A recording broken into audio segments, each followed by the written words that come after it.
gustaría que me acompañaran, si puede ser, a la palabra en Mateo capítulo 9. Mateo capítulo 9, versículo 9. ¿Lo tenemos? El llamamiento de Mateo. Como saben, hemos estado estos meses, enero y parte de febrero, hablando acerca de lo que cuesta seguir a Cristo, pero también hemos hablado del nuevo nacimiento que nosotros como personas debemos tener para que el reino de Dios se manifieste en nosotros. Amén. ¿Recuerdan las prédicas anteriores que se habló acerca del nuevo nacimiento, de una verdadera adoración? Y hoy día no vamos a estar lejos de lo que Dios quiere hablarnos y quiere tratar con nosotros. Si bien sabemos que es importante, gracias Leo, aceptar a Jesús en nuestro corazón, muchas veces pasa de que no le hacemos Señor de nuestra vida. Y una cosa es congregarse y venir a la iglesia y aún estar en una actividad, pero otra cosa es hacerlo el Señor de nuestra vida. Es darle el total legado de nuestra vida y rendirnos completamente a Él por lo que Él quiere hacer con nosotros. ¿Estamos todos de acuerdo con esto? Y el título de esta prédica es: Dios llama a los pecadores, pero rechaza a los justos. Y usted va a pensar, ¿por qué rechaza a los justos? ¿Qué onda? ¿En qué lugar me encuentro yo?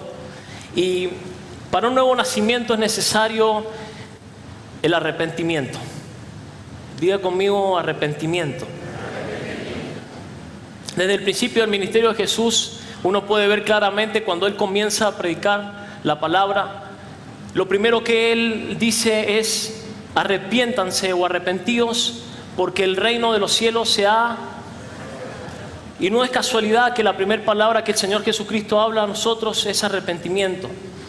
Y de hecho que cuando uno busca en la palabra, y anterior a Jesús estaba Juan el Bautista, y Juan el Bautista en su mensaje también proclama y dice y hace el llamado al arrepentimiento a las personas. Es decir, que el mensaje central de Jesús es el arrepentimiento. Sigue conmigo: el Señor nos llama al arrepentimiento para un nuevo nacimiento. Amén. Y también fue la base del evangelio que predicaron los apóstoles. Es decir, que lo estoy introduciendo a lo que va a hablar el Señor esta mañana. Y busqué el significado de la palabra arrepentimiento. Si alguno no la sabe o quiere anotarlo por ahí. Arrepentimiento es cambiar la manera de pensar, cambiar la actitud. En otra versión también, cambiar de dirección y de corazón. Entonces, arrepentimiento, usted va a decir conmigo, es cambiar la manera de pensar, cambiar de dirección y ¿qué más? Y cambiar de corazón. Amén. Vamos a la palabra. Dice: pasando Jesús de allí, vio un hombre llamado Mateo, que estaba sentado al banco de los tributos públicos, y le dijo: sígueme. Y se levantó y le siguió. Y aconteció que estando él sentado a la mesa en la casa, he aquí que muchos publicanos y pecadores que habían venido se juntaron juntamente a la mesa con Jesús y sus discípulos. Qué raro que aparecen los fariseos nuevamente. Cuando vieron esto los fariseos, dijeron a los discípulos: ¿por qué come vuestro maestro con los publicanos y pecadores? Al oír esto, Jesús les dijo: los sanos no tienen necesidad de médicos, sino los enfermos. Id pues y aprended lo que significa: misericordia quiero y no sacrificio, porque he venido a llamar no he venido a llamar sino a pecadores al arrepentimiento. ¿Cuánto no consideramos que necesitamos todos los días de Él? Amén. Y el mensaje introduce esto, de la importancia y la necesidad que la iglesia tiene de saber realmente la autoridad del Señor Jesucristo para perdonar pecados. Hemos como en la iglesia contemporánea o en el evangelio contemporáneo se ha como transmitido un mal mensaje y se ha como alivianado el mensaje del Señor. Y realmente cuando el Señor comienza predicando, Él es nuestro ejemplo, Él es nuestro maestro, a Él debemos seguir. Por algo el Señor comienza hablando de un arrepentimiento, porque es necesario que para que haya un nuevo nacimiento en nuestra vida, para que nuestra familia pueda crecer, para que nuestra vida pueda prosperar en todas las cosas, es necesario arrepentirse de corazón. Y ¿saben qué? El título de esta prédica es Dios nos llama a los justos y no a los pecadores. Porque Dios no puede venir a buscar un justo porque no hay ni siquiera uno. No hay un justo, dice la palabra. No hay quien entienda ni quien haya buscado a Dios. Dice que todos nos desviamos, pero por su misericordia y porque Él entregó a su Hijo, nosotros tenemos nuestro perdón. Bueno, algunos se van convenciendo, otros no están tan convencidos todavía, pero bueno. Ya el Espíritu de Dios le irá revelando enseguida. Y decidí anotar esto. No quería que se me escapara. Cualquier salvación que no cambie una forma de vida pecaminosa y que no cambie el corazón de un pecador es la salvación de la cual el Evangelio de Jesucristo predica. ¿Se lo repito? Cualquier salvación. ¿Cuántos hemos aceptado al Señor Jesucristo en nuestro corazón? Cualquier salvación que no cambia una forma de vida de pecado. Yo no te estoy diciendo que sos perfecto y tenés que ser perfecto, que no vas a tener errores. Pero una salvación que cambia vidas es la salvación que predica el Evangelio de Jesús. Amén. Es decir, que si hemos aceptado a Jesús en nuestro corazón y la iglesia le ha abierto el corazón, tienen que haber ¿qué? Cambios. El arrepentimiento, diga conmigo, trae un nuevo nacimiento. Amén. Ahí nos vamos convenciendo un poquito más. Primer punto importante que quería compartir en esta mañana. Enfrentándose con el pecado. ¿Quién se enfrentó con el pecado? El Señor Jesús. Y si usted me puede acompañar al último versículo, primeramente al último, al 13. El Señor los confronta y le dice que misericordia quiero y no sacrificio, porque yo he venido a llamar a justos, no he venido a llamar a justos, sino a pecadores al arrepentimiento. Es una de las declaraciones más importantes contenidas en la Biblia. Yo mucho tiempo no le presté esta atención.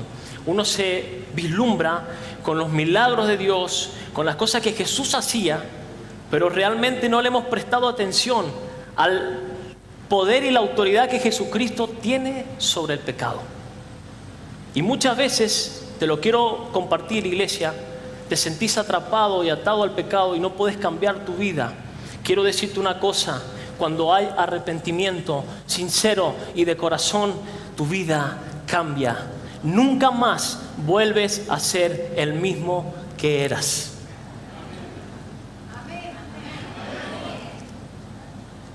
Bueno, ya algunos van diciendo un poquito amén, que así sea, bueno, como a usted le salga. La palabra de Jesús en el contexto de Mateo 9 está dirigida a los fariseos. Los fariseos eran personas que sabían mucho, conocían mucho, pero se creían autosuficientes. No quiero decir que la persona que tiene conocimiento necesariamente se reconozca autosuficiente, pero en esta época y en ese momento esas personas se reconocían así. Y muchos hoy, sin tener el conocimiento de ellos a lo mejor, creemos que podemos resolver los propios problemas que tenemos con nuestras propias fuerzas y con nuestras propias ganas. Y quiero hacer una pregunta: ¿cuándo usted y yo pudimos resolver algo en nuestra vida cuando lo quisimos hacer a nuestra fuerza o mostrarle a Dios que éramos súper santos? ¿Alguno por ahí dijo que sí? ¿Cuándo pudimos nosotros cambiar nuestra vida? Cuando creímos o quisimos hacerlo a nuestra propia fuerza. ¿Nos pasó alguna vez? Nos pasó que quisimos cambiar algo y dijimos: me lo voy a proponer, voy a cambiar, voy a forzarme para que esto no me pase. Y a lo mejor te aguantaste una semana o te aguantaste un mes y la peleaste y la luchaste y parecía que iba bien, pero llegó un momento en donde volviste a caer en el mismo pecado. ¿O no? El Señor no te condenó, simplemente esperó a que te dieses cuenta de que tenemos todos los días una total necesidad de Él. Y cuando comprendemos que tenemos necesidad de Él, entendemos que sin su perdón no podemos ser libres. Y si no podemos ser libres, viviremos en esclavitud por más que vengamos a la iglesia y estemos en un ministerio, visible o no visible, no interesa. Lo que Dios vino a este mundo a hacer es a traer salvación y perdón de pecados para ti y para mí. Dale gloria al Señor.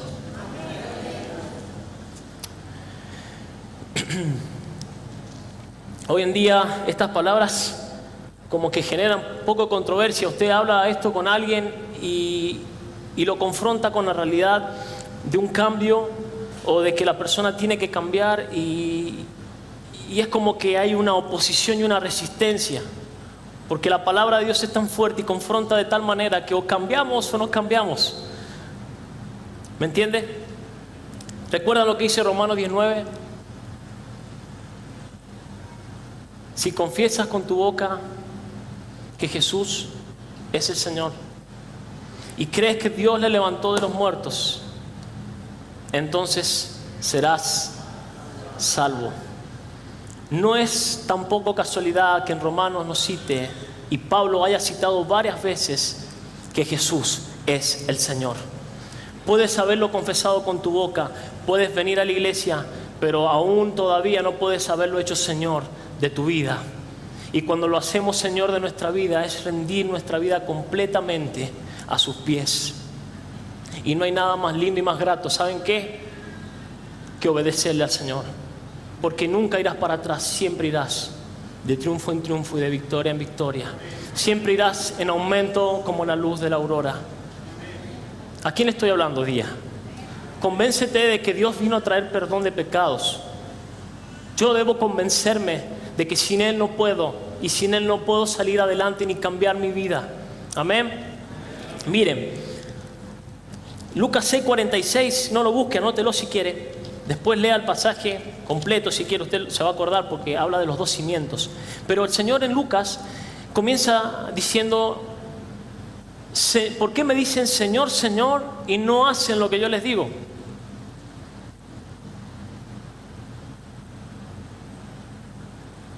¿Qué más importante para Él? ¿Que hagas un montón de actividades en la iglesia y fuera de la iglesia y seas una buena persona solamente? ¿O que tengas un corazón humilde y seas obediente a lo que Dios habla? A veces esperamos el consejo de una persona como si fuese el consejo, sin agredir susceptibilidades de nadie, pero como si fuese el Papa, una persona que va a decir algo y eso es tal cual. Y quiero decirte algo, el Señor está buscando personas para hablarle. El Señor quiere ser Señor de tu vida, pero debes dejarlo entrar a tu corazón de verdad. ¿Debo yo dejar entrar a Jesús a mi corazón de verdad y hacerlo Señor de mi vida? Porque muchas veces me ha pasado que he tenido la razón, otras no, en peleas, discusiones. Cito este ejemplo para hacerlo un poco más simplificado. Y en mi orgullo de creer de que no tengo que pedir perdón o no tengo que perdonar o creer que tengo la razón, equivocado o no equivocado. Y siempre mi madre me decía y me dice hasta el día de hoy: ¿qué es lo que Dios pide que hagas? No se trata de cómo pienses, ni cómo vos veas la situación, ni si tenés la razón o no tenés la razón. Es como Dios piensa, es como yo debo actuar. ¿Estamos acá? Segunda de Corintios 4:5, Pablo decía que no nos predicamos a nosotros mismos, sino a Cristo Jesús como Señor. A Cristo Jesús como Señor. Decí conmigo en voz alta: Jesucristo es y debe ser mi Señor. Amén. ¿A qué vino Jesús al mundo? Te pregunto hoy día. Y yo me preguntaba: ¿a qué vino Jesús al mundo?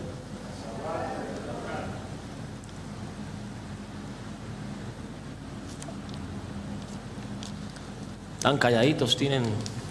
No tengan miedo el que tiene al lado, que no lo va a mandar al frente. ¿A qué vino Jesús? A salvarnos. Pero ¿saben qué? Hay algo más importante. Vino a mostrar nuestra condición. No porque a Él le guste mirarnos por debajo, simplemente porque Él vino a mostrar nuestra condición para que podamos ver que necesitamos de su perdón y de su salvación. Y quiero decirte algo si alguno tiene alguna duda, porque no porque venga a la iglesia cristiana evangélica no va a tener dudas. Ni San Expedito ni ninguno de esos que se nombran puede llevarte al Padre como nuestro Señor Jesucristo. Si alguno tenía dudas por cultura familiar, yo te la saco hoy día y te digo, Jesucristo es el único camino al Padre. Y si no es por Él, no podemos llegar. Si no es por Jesucristo y por la fe en Él, no tenemos entrada al trono de la gracia. Es decir, que si hoy día levanta tu mano de verdad y decides arrepentirte y decides pedir perdón por tus pecados, aunque venías pensando que Dios no te iba a recibir, yo te quiero decir una cosa: Dios sí te recibe, porque cuando hay arrepentimiento vendrá un nuevo nacimiento. Cuando Jesús encara a Nicodemo, o mejor dicho, Nicodemo lo encara a Jesús, lo que estaba pasando es que Nicodemo quería como hacer una doble intención en la pregunta y quería como jugar y decir, bueno, a ver, yo he hecho las cosas más o menos bien, Señor, quiero que me des una respuesta en esto. Y el Señor le dijo, es necesario nacer del agua y del Espíritu para poder ver y entrar en el reino de los cielos. Y la iglesia no tiene más crecimiento y más expansión porque no hemos entendido acerca del nuevo nacimiento. Todos han hablado de que el nuevo nacimiento es solamente hablar en lenguas. Error. Eso puede ser el regalo que el Espíritu de Dios te haya dado como uno de los tantos dones que Él da. Pero ¿sabes lo que hace que nosotros seamos verdaderos hijos de Dios? El fruto del Espíritu. Y el fruto del Espíritu viene cuando reconocemos que no podemos avanzar, que no podemos dejar nuestra vida pasada, que dependemos totalmente de nuestro Señor Jesucristo, que aunque le sirvamos toda la vida no va a cambiar lo que nosotros somos, pero sí su presencia cambiará lo que hay dentro de nuestro corazón. Sí, la búsqueda de su Espíritu cambiará lo que hay dentro de nuestra vida y traerá frutos y frutos abundantes. Te quiero decir esto, si pensabas que el evangelio es chato y mediocre, te digo que no. El evangelio que predicó Jesucristo, el evangelio que enseñó el Señor Jesucristo, trae cambios y trae prosperidad a nuestra vida en todas las áreas. En todas las áreas. Tu vida nunca más vuelve a ser la misma. Te estoy predicando, si te estabas como alejando del Señor, te quiero decir, por si las dudas o si acaso querías tomar la decisión de alejarte, de que Dios no te rechaza, simplemente busca un corazón. Busca un corazón. No miró tu capacidad ni miró tu profesionalismo en las cosas que haces. Mira tu corazón y mira tu obediencia. Hay grandeza cuando uno puede, como hombre y mujer, agachar su cabeza, humillarse ante Dios. 3 cosas pide Jehová y más que eso no pide: que practique la justicia, que ame la misericordia y que te humilles ante Dios. ¿Cuántos dicen amén? Amén. Busque conmigo Isaías 64 rápidamente, versículo 6.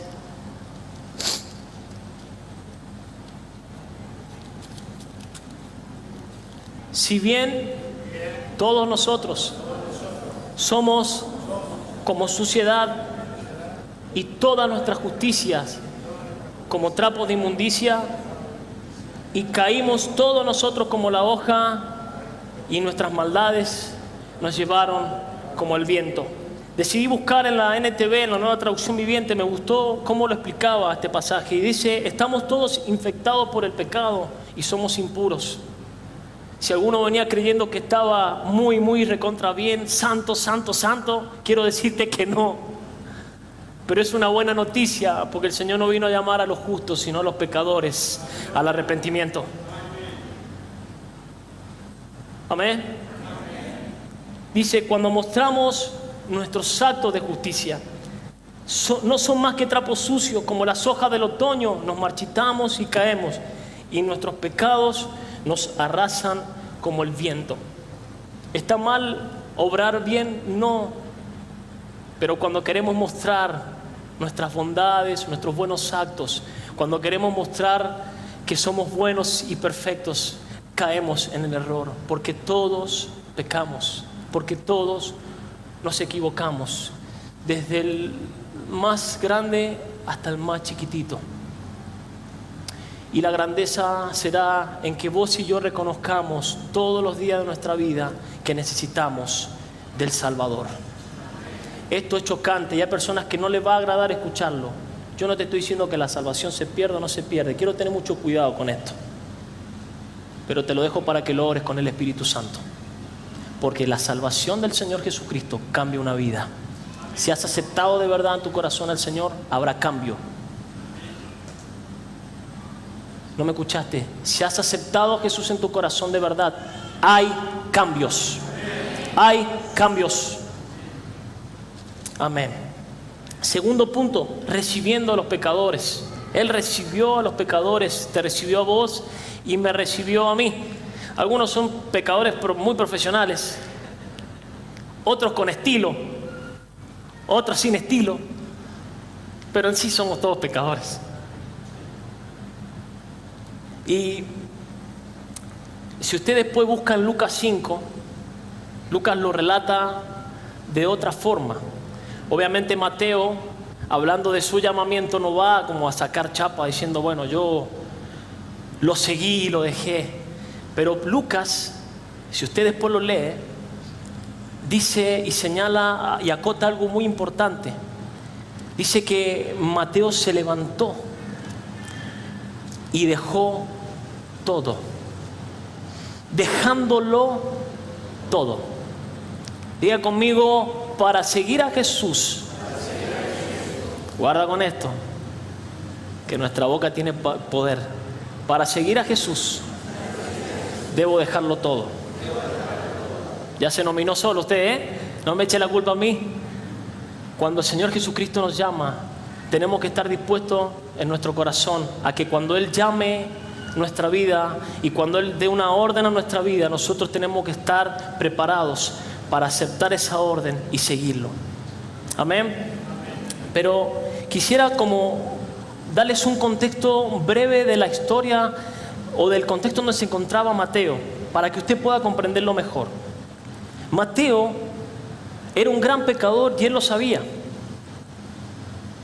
Él sabía que era un gran pecador.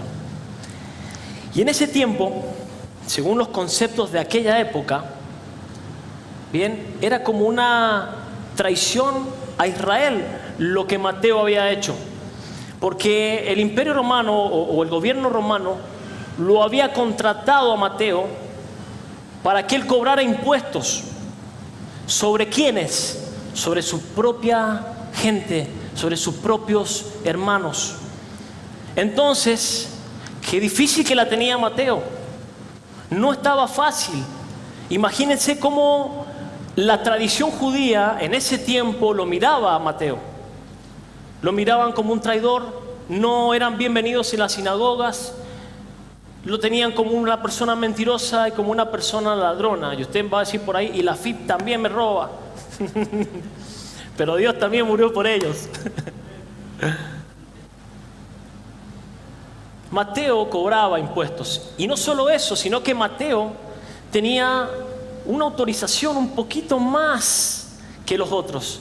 Tenía la oportunidad, mejor dicho, y la posibilidad de cobrar más impuestos sobre cualquier otra cosa. Estaba situado entre Damasco y no recuerdo bien la otra ciudad, pero un lugar que, si lo ves en la geografía bíblica, es un lugar de mucho tránsito y de mucho comercio. Es decir, que es como decirle ahora, si usted se va a Chile, estaba situado en la aduana, una cosa así. Estaba en un punto clave estratégico. Sin embargo, Mateo, para la tradición rabínica, decían que era imposible que una persona en la situación de Mateo pudiese arrepentirse. ¿Me alcanza a comprender por qué le quiero dar este breve contexto de dónde se encontraba Mateo? Porque Mateo lo dejó todo. Y quiero decir una cosa, Mateo seguramente era un hombre de convicciones. Era un hombre que tenía convicciones. ¿Y creer no es tener convicción? Entonces quiero preguntarte algo. ¿Alcanza con confesar con tu boca a Jesús que Jesús es el Señor? ¿O tienes que creer con todo tu corazón de que Él levantó, que Dios le levantó de los muertos y que por medio de Él tu vida y mi vida tienen la salvación? No alcanza con confesar y venir a la iglesia, no alcanza con congregarse y escuchar los sermones, ni las prédicas, ni cantar muy bonito o no cantar, lo que sea. No alcanza, no va a alcanzar nunca. Pero si con tu corazón y mi corazón creemos de que Él sí puede salvar nuestra vida, que hemos sido pecadores y que necesitamos dejarlo todo, entonces comienza el cambio para la iglesia, que eres tú y que soy yo. Comienza el cambio de verdad. Comienza el cambio de verdad. Lo que te estoy queriendo decir es que quiero animarte y quiero decirte que si le has creído al Señor, no dejes de creerle, porque Él si prometió algo, no se tardará en cumplirlo. Pero debe ser Señor de tu vida y de mi vida. Decí conmigo en voz alta nuevamente: Jesús es mi Señor y mi Salvador. Amén. Decidí buscar un pasaje que a mí me gustó mucho cuando Jesús entra en la casa de Simón el fariseo. ¿Usted se acuerda? Simón el fariseo, teniendo la oportunidad de atenderlo al Señor, teniendo la oportunidad de poder agasajarlo, de poder honrarlo, no lo hizo. Pero vino una persona, en segundo lugar, una mujer, que su condición era la más baja, que ya casi no tenía, por así decirlo, razón para vivir, porque cuando uno está sumergido en el pecado, usted me lo va a decir y me va a decir así con su cabeza, cuando uno está sumergido en el pecado, no es nada lindo. Usted puede pecar en el momento, pero usted no lo va a disfrutar. ¿Sabe por qué? Porque está condenado. Y esa mujer supo aprovechar el momento. Y si usted después lee Mateo 7, en el versículo 47, luego que el Señor Jesucristo le dice a Simón el fariseo todo lo que él podría haber hecho y no lo hizo, vino esta mujer y dice: por lo cual te digo que sus muchos pecados le son perdonados, porque amó mucho. Mas aquel a quien se le perdona poco, poco ama. Cuando Dios no, primero que nada, Jesús no dice que hay personas a las que perdona más y personas a las que perdona menos. Ese no es el contexto del que habla la palabra. Lo que está queriendo decir el Señor es cuando tu corazón reconoce todo lo que Dios te ha perdonado. Te pueden herir en la iglesia, te pueden lastimar, te pueden criticar, te pueden juzgar. Puedes tener todo en contra, pero cuando vos sabés que Jesús te ha perdonado, cuando vos reconoces el tamaño de tu pecado, pero lo que es Él, nunca más dejas de amarle. Eso de que el fuego del primer amor se apaga, ¿por qué se tiene que apagar el fuego del primer amor? Nunca más dejas de amarle, nunca más dejas de conmoverte en su presencia, nunca más dejas de buscar su espíritu, porque reconoces y sabes la necesidad que tienes de su presencia. Humilde no es estar sentado en una banca y no haciendo nada. Eso no es ser humilde. Humilde es que aun cuando Dios te usa y sirve, sigues teniendo el mismo corazón que cuando Dios te llamó.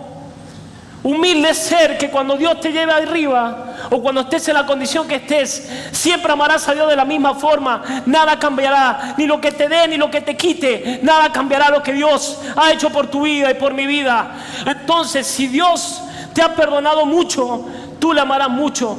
Y no solo eso, en consecuencia tu adoración crece. Tu adoración crece. Tu devoción a Él crece. Tu vida seguirá avanzando en el camino de la salvación y siempre irás creciendo por gracia y misericordia de Él. ¿A cuánto Dios le está hablando hoy? Perdóneme que soy un poco llorón, pero no puedo dejar de acordarme lo que Dios ha perdonado y lo que me sigue perdonando. Yo no soy mejor que usted.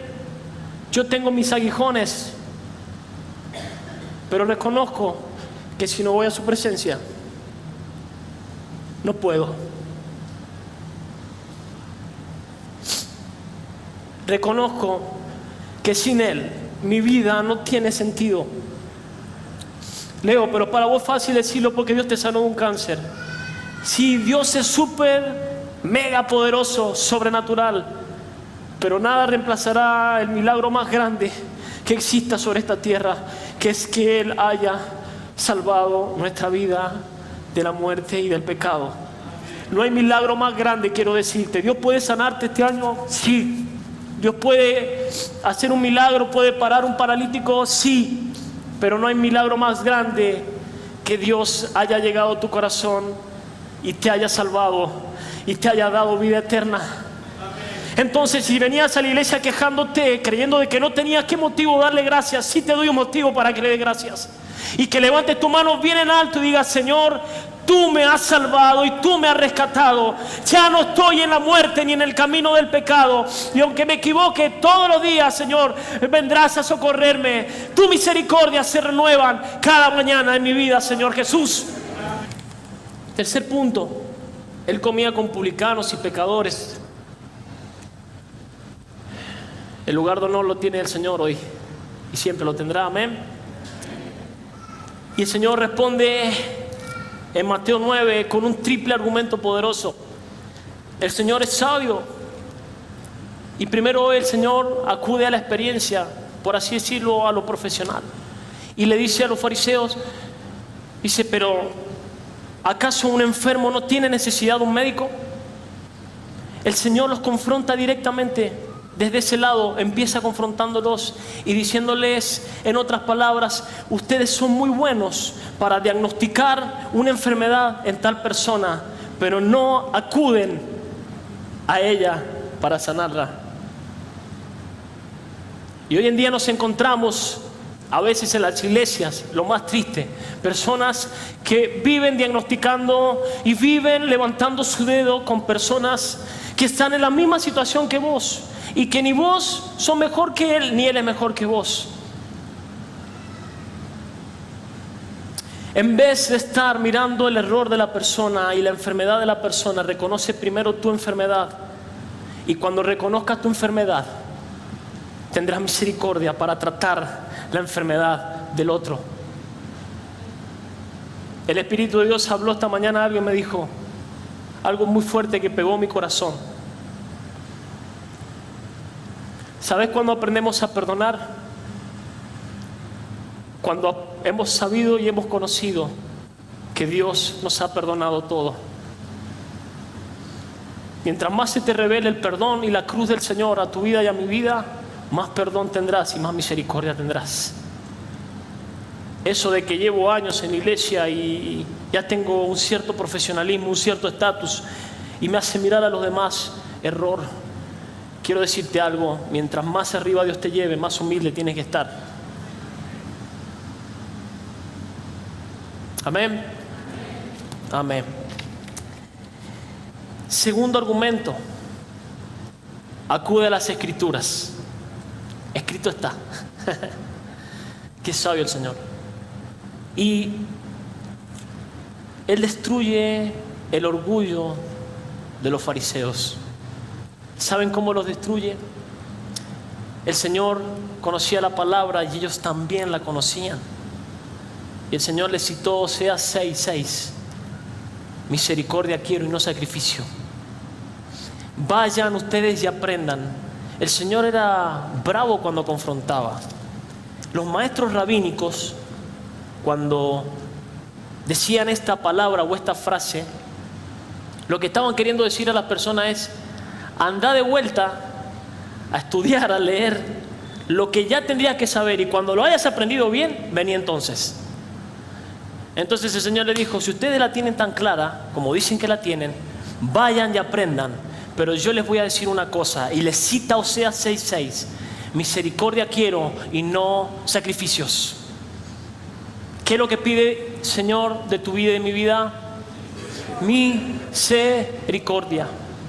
Y ser misericordioso no es que vos no vas a decir al hermano o no vas a confrontar en tu propia familia cosas que hay que cambiar, que hay que mejorar, porque eso no es eso es una falsa humildad.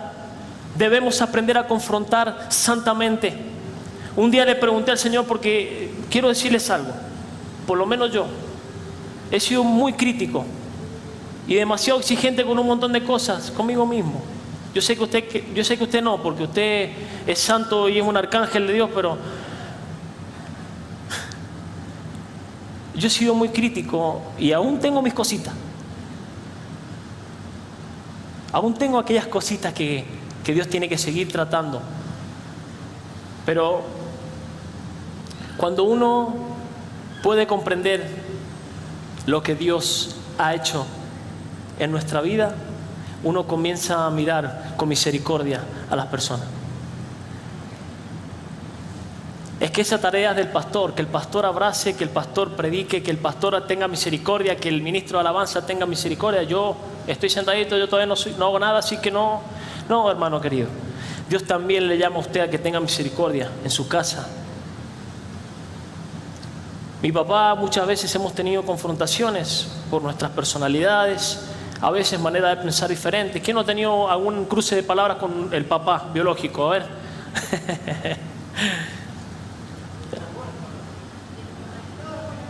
No le cuento la otra parte porque después no... Pero ¿saben qué? Yo rescaté algo siempre de él, a pesar de mi dureza o de mi rebeldía.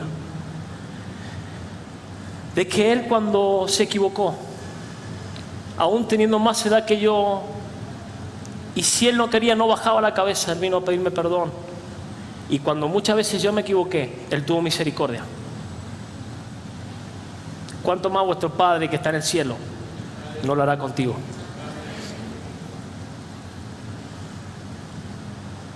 Amén.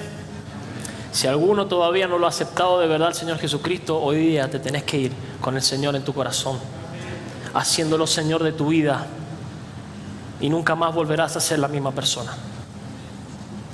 Tercer argumento, y ya estamos terminando, el de su propia autoridad. Y esta es la parte que más me gusta, es la parte que más me apasiona. ¿Saben por qué?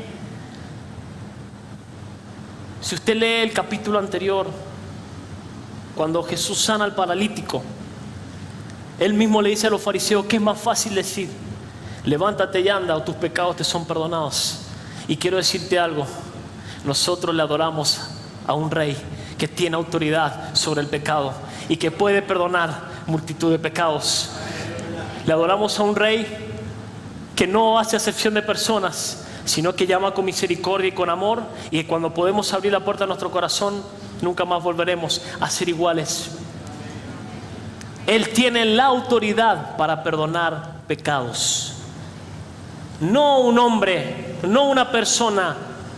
Así que si hay falta de perdón en tu corazón hoy, hermano o hermana, hay rencor, yo te digo esto, solo te quiero decir esto: no te voy a inducir, ni obligar, ni manipular a que pidas perdón.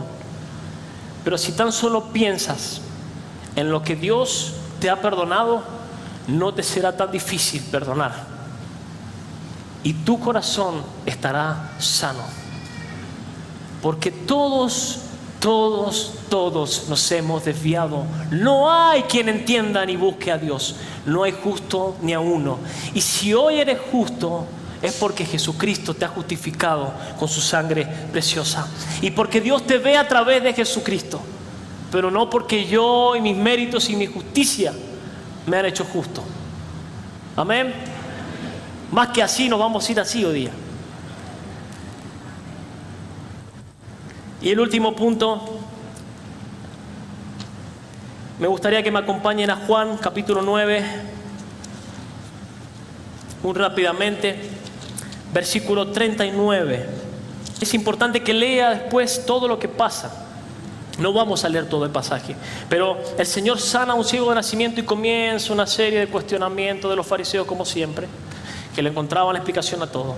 Y el Señor dice: oyó Jesús que le habían expulsado, y hallándolo le dijo: ¿crees tú en el Hijo de Dios? Le pregunta a este ciego que había sanado. Respondiendo él le dijo: ¿quién es, Señor, para que crea en él? Jesús le dijo: pues le has visto, y el que habla contigo, él es. Y él dijo: creo, Señor, y le adoró. Dijo Jesús: para juicio he venido yo a este mundo, para que los que no ven, vean, y los que ven, sean cegados. Quiero decirte una cosa: el orgullo ¿siempre te llevó a lo bueno o no? La altivez La soberbia nos llevó a algo bueno. Nunca. Entonces algunos de los fariseos que estaban con él al oír esto le dijeron: ¿acaso nosotros somos también ciegos? Una pregunta como diciendo: Señor, yo tengo que reconocer. Porque no le decían Señor, le decían Maestro nomás. Que soy ciego. El Señor conocía el corazón de ellos y conoce el corazón de las personas. Y el versículo 41 Jesús le responde: si fueran ciegos, no tendrían pecado. ¿Cuántos ciegos? Si levanta la mano, la levántele con fe, no le levante con miedo. Si fueran ciegos, miren lo que dice la palabra: si fueran ciegos, no tendrían pecado. Pero decís que ustedes ven, y porque vemos, vuestro pecado permanece. Ese pasaje, siempre que lo he leído, me ha impactado. ¿Y saben lo que más me llama la atención? Y lo que más me gusta de este pasaje es que cuando vos te reconoces ciego, cuando vos te reconoces hambriento, cuando te reconoces sediento, cuando te reconoces pobre de espíritu, Jesucristo lava tu pecado. Vuelvo a repetirte, la salvación de la que predicó Jesucristo y el Evangelio de Jesús trae cambios. Trae cambios. Y cuando vemos el error nuestro, doblegamos nuestro corazón sabiendo y reconociendo que Él es Señor, nunca más volvemos a ser los mismos. Proverbios 16:6, lo anoté: con gracia y verdad se corrige el pecado, y con el temor de Jehová los hombres se apartan del mal. Hermano y hermana querido, si hay algo que quiero que te lleves en esta mañana, es que sepas de que Jesús todavía te está esperando. Le hablo a los que llevan años y a los que llevan poco tiempo, de que si todavía no te has arrepentido de corazón y has dicho que sí tienes pecado y que has visto tu necesidad, Dios puede hoy perdonarte.